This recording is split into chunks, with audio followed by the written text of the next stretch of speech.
perhatikan keadaan kita. Adakah hal-hal dalam kehidupan kita yang kita perlu rubah? Hari ini ku bersyukur merasakan kasih setiamu. Shalom saudara, selamat pagi. Kita ketemu kembali pagi ini dalam Morning Devotion. Selamat pagi saudara-saudara, apa kabar? Saudara, kita akan melanjutkan pembacaan firman Tuhan hari ini dari kitab Hagai pasal yang pertama ayat 5-11. Demikian firman Tuhan. Oleh sebab itu beginilah firman Tuhan semesta alam. Perhatikanlah keadaanmu. Kamu menabur banyak tetapi membawa pulang hasil sedikit. Kamu makan tetapi tidak sampai kenyang. Kamu minum tetapi tidak sampai puas. Kamu berpakaian tapi badanmu tidak sampai panas. Dan orang yang bekerja untuk upah, ia bekerja untuk upah yang ditaruh dalam pundi-pundi yang berlobang. Beginilah firman Tuhan semesta alam. Perhatikanlah keadaanmu. Jadi naiklah ke gunung, bawalah kayu dan bangunlah rumah itu. Maka aku akan berkenan kepadanya dan akan menyatakan kemuliaanku di situ, firman Tuhan.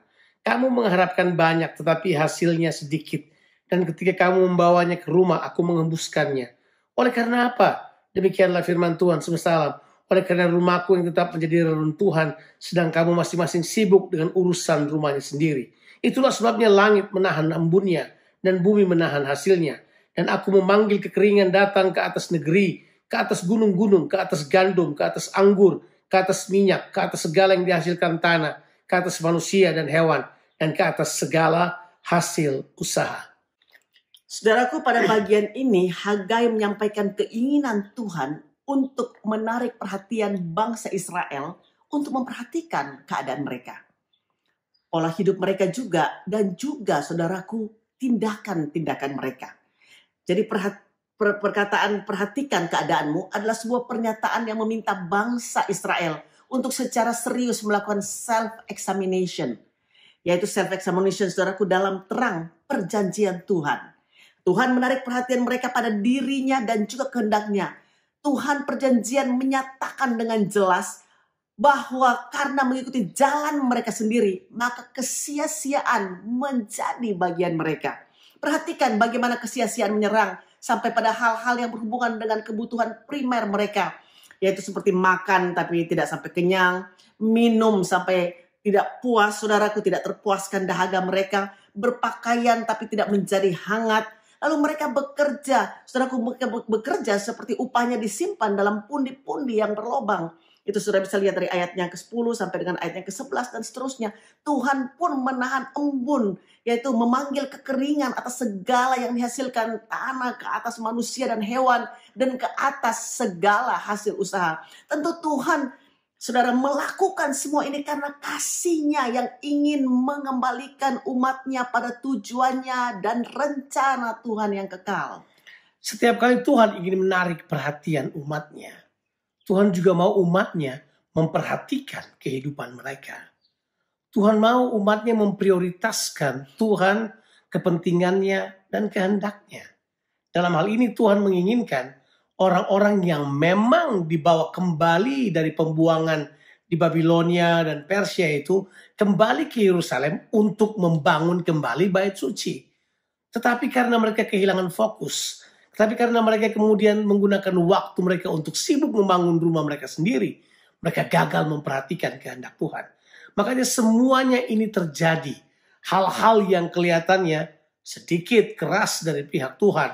Tuhan mengatakan bahwa Tuhan menghembuskan semua hal-hal yang menjadi kebutuhan mereka. Mereka mendapatkan nafkah, dihembuskan oleh Tuhan. Mereka kemudian harus kembali kepada diri mereka sendiri untuk menilai ulang. Oh, saya perlu memperhatikan diri saya. Apakah saya sudah berada dalam kehendak Tuhan? Tuhan mau supaya kita termotivasi untuk kembali melihat ke dalam diri kita. Apakah kita telah sesuai dengan kehendak Tuhan? Tuhan mau kita berpikir demikian. Tentu ini Tuhan mau buat supaya kita kembali melihat firman Tuhan. Melihat perjanjiannya. Apakah kita sudah hidup menurut ketetapan-ketetapannya dan menurut kehendaknya? Alkitab berkata begini, kalau kamu membawa ke gunung Tuhan, kayu dan mulai membangunnya, Tuhan akan berkenan. Bahkan akan menyatakan kemuliaannya di situ. Tuhan mau menyatakan kemuliaannya. pada era menjawab kebutuhan saudara, pada era kepentingan pekerjaan saudara, Tuhan ingin juga menyatakan kemuliaannya di situ. Tuhan peduli pada saudara dan Dia mau saudara mengerti hatinya. Dia mau saudara memperhatikan apa yang menjadi kepentingannya juga.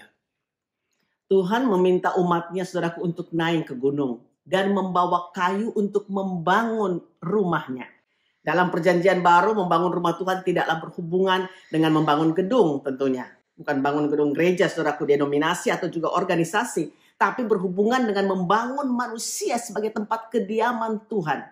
Ide bahwa umatnya adalah tempat kediamannya adalah merupakan ide Tuhan yang utama. Kitab Hagai menunjukkan bahwa membangun rumah Tuhan itu adalah suatu prioritas. Artinya membangun kehidupan orang percaya sebagai tempat kediaman Tuhan adalah prioritas utama kita semua. Dan hal ini harus dimulai dari setiap individu yang mulai memperhatikan keadaannya secara pribadi dan membangun kehidupan kita sesuai dengan firman Tuhan. Kembali kepada ide bahwa Tuhan mau berdiam dalam kehidupan umatnya. Di dalam 2 Korintus pasalnya yang ke-6, ayat 15 dan ayatnya ke-16, dia berkata, apakah persamaan antara bait Allah dan kemudian dengan Baal? Nggak ada hubungannya. Kemudian bilang, karena kita ini adalah bait Allah yang kudus.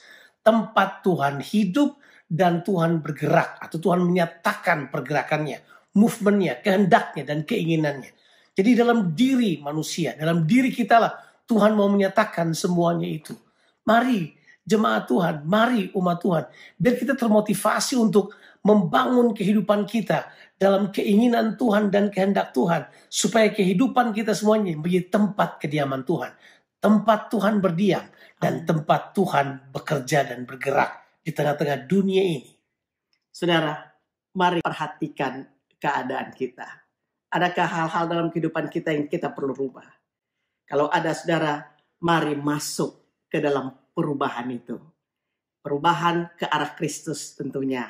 Di dalam mengambil tujuan Tuhan menjadi tujuan hidup kita. Dan rencana-rencana Tuhan menjadi rencana kehidupan kita. Tuhan Yesus memberkati saudara sekalian. Amin.